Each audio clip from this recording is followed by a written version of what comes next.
I distinctly remember the first time I watched my mother walk away. It was a humid summer night. A storm was coming, and there was electricity in the air. I watched her from the window in my bedroom. Lightning flashed across the sky, and she walked on. She came back a few nights later. My bawling father welcomed her into his arms.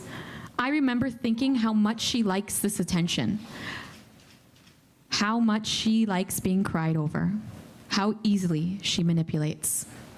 It was at that moment I saw my mother for who she really was. Fast forward a few years, I'm now 11. My parents long separated. My brothers, my mom, and I living in a shabby hotel room. No kitchen, no privacy other than the bathroom. Just 2 full beds for us to share. My brothers shared one. My mom and I shared another.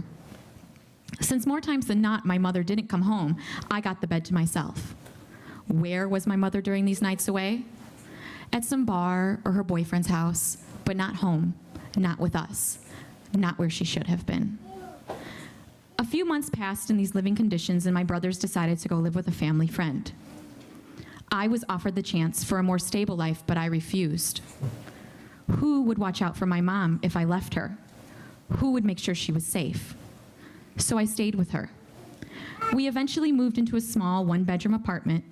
You cannot begin to imagine the thrill of it. Finally, our own space, a place to call home. We could get our things out of storage. We were settled. My excitement was short-lived. My mother refused to get our things out of storage. She said, "Why does it matter? We're not going to be here for long anyway."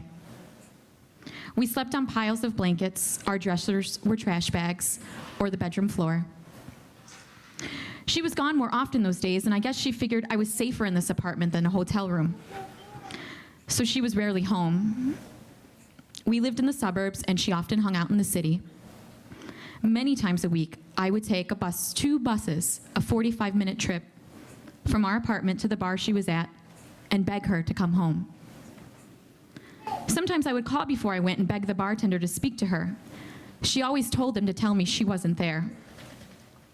I would cry, and they would feel bad and hand her the phone. She would get on the phone and yell at me for bothering her. Those bus rides home were bittersweet. She was always so mean to me, but it didn't matter because she was coming home, and I wouldn't be scared or lonely that night. The nights when I would bring my mother home from the bar, she would pass out on our blanket bed, and I would hold her hand with my fingers on her wrist to make sure she still had a pulse. I was 11. Our relationship finally came to a close when she handed me a quarter to use the payphone to find someplace else to live because I cannot take care of you anymore. I was 12, and this life, as unstable as it was all I had. She was all I had. This was my childhood. This was my view of a mother. I knew no other way. Shortly after my husband and I got married, we found out we were expecting. Of course, I was filled with joy, but underneath was a feeling of dread. I had no idea how to mother. I had very few examples of mothers in my life. How was I to know what it was like to be a mom? Instinct. We hear about it, but too often we don't listen to it. We don't trust it. I gave myself over to it. That is how I learned to parent despite my past. How can I be certain I won't do what she did? It's a scary place to be in. I know what it feels like to be abandoned by the one person who is supposed to always be there for you. I pray my boys never feel that. So to be sure, I give my boys more kisses and more hugs. I tell them more times a day than I can count just how much I love them. Not a day will pass that they do not know that they are my treasures. The shadow of my mother still hovers.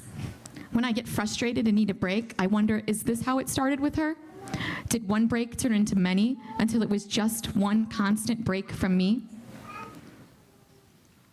This love I have for my boys, this ripped my heart in two kind of love. Did she not have it?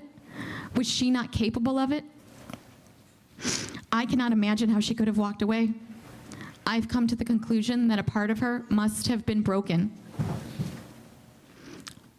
I still feel anger toward her.